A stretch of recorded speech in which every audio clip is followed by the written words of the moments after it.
married. I belong to a very conservative family, a Baloch family, where good daughters never say no to their parents. My father wanted me to get married, and all I said was, if that makes you happy, I'll say yes. And of course, it was never a happy marriage. Just about after 2 years of getting married, about 9 years ago, I met a car accident.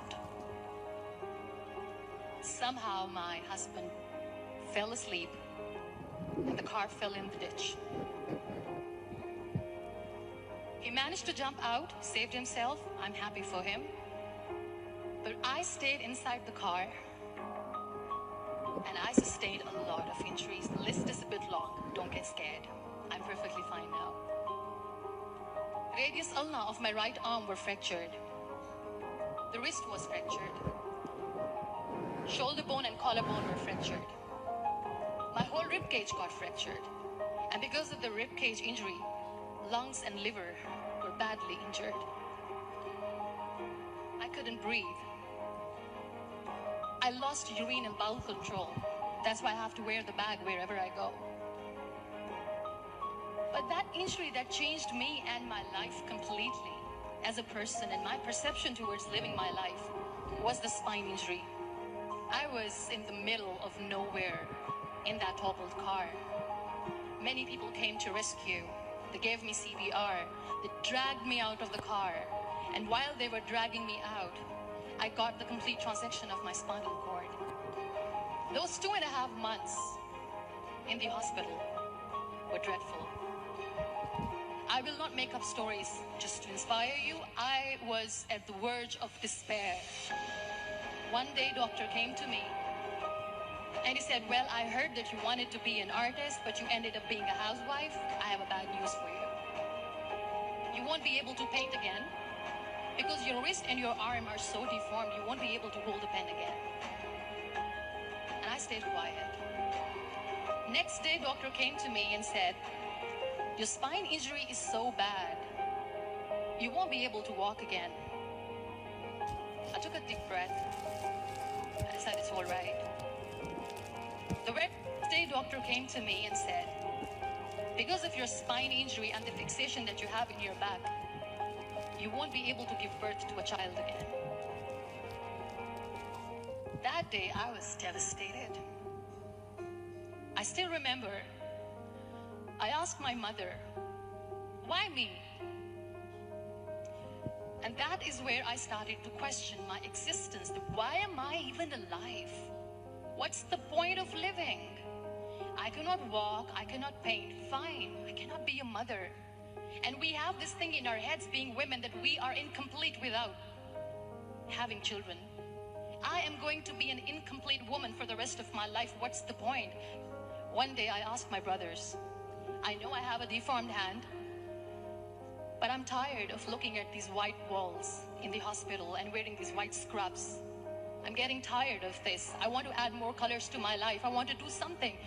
Bring me some colors. Bring me some small canvas. I want to paint. So the very first painting I made was on my deathbed.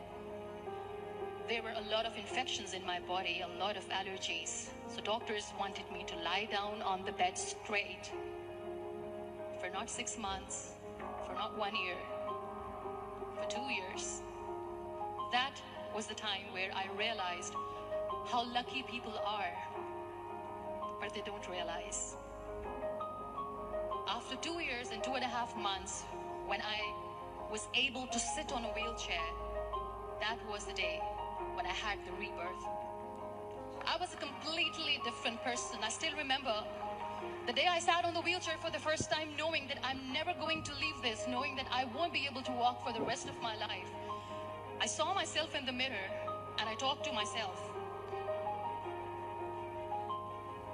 And I still remember what I said. I cannot wait for a miracle to come and make me walk. That day I decided that I'm going to fight my fears. We all have fears. Fear of unknown, fear of known, fear of losing people, fear of losing health, money. We want to excel in career, we want to become famous, we want to get money. We are scared all the time. I wrote down one by one all those fears. And I decided that I'm going to overcome these fears one at a time. Do you know what was my biggest fear? Divorce.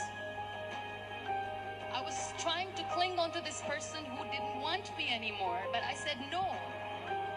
I have to make it work.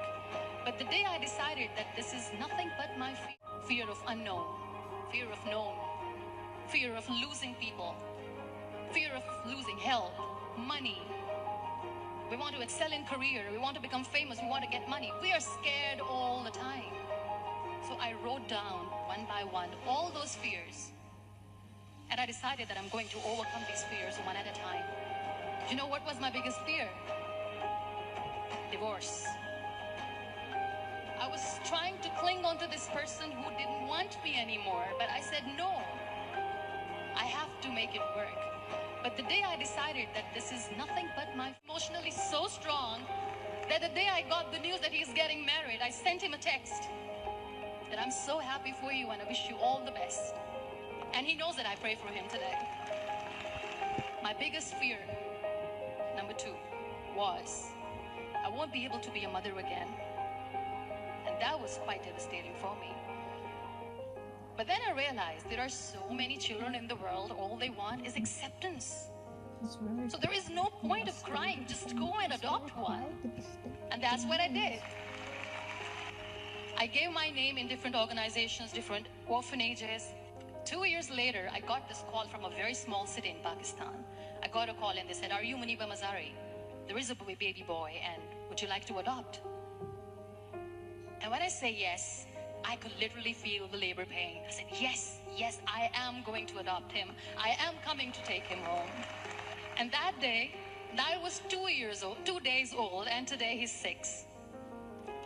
So I decided that instead of starting an NGO for disability awareness, which I know will not help anyone, I started to appear more in public. I started to paint. I always wanted to. I have done a lot of modeling campaigns, different campaigns for brands like Toni and Guy. I decided that I'm going to join the national TV of Pakistan as an anchor person, and I've been doing a lot of shows for the last 3 years. So when you accept yourself the way you are, the world recognizes you. It all starts from within. I became the National Goodwill Ambassador for UN Women Pakistan, and now I speak for the rights of women, children. We talk about inclusion, diversity, gender equality, which is a must.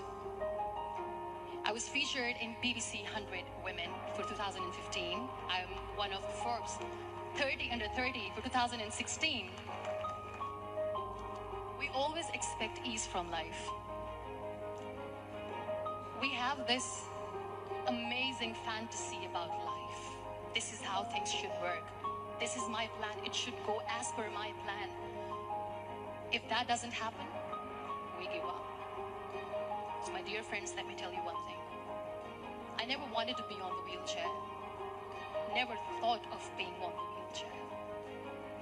I was always aspiring to do bigger things, but had no idea that for that I have to pay the price to be where I am today. This life is a test and a trial.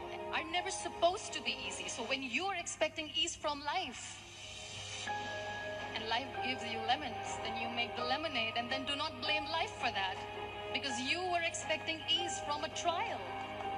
Trials make you a stronger, better person. Life is a trial. It is okay to be scared. It is okay to cry. Everything is okay, but giving up should not be an option. They always say that failure is not an option.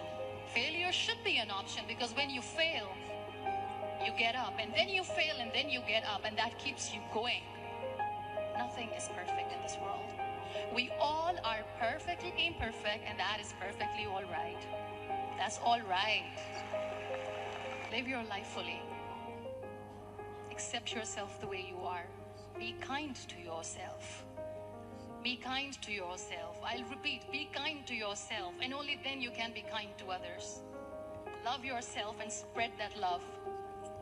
Never give up. The real happiness doesn't lie in money or success or fame. I have this all. I never wanted this. happiness lies in gratitude. So be grateful, be alive, and live every moment. Thank you so much, everyone.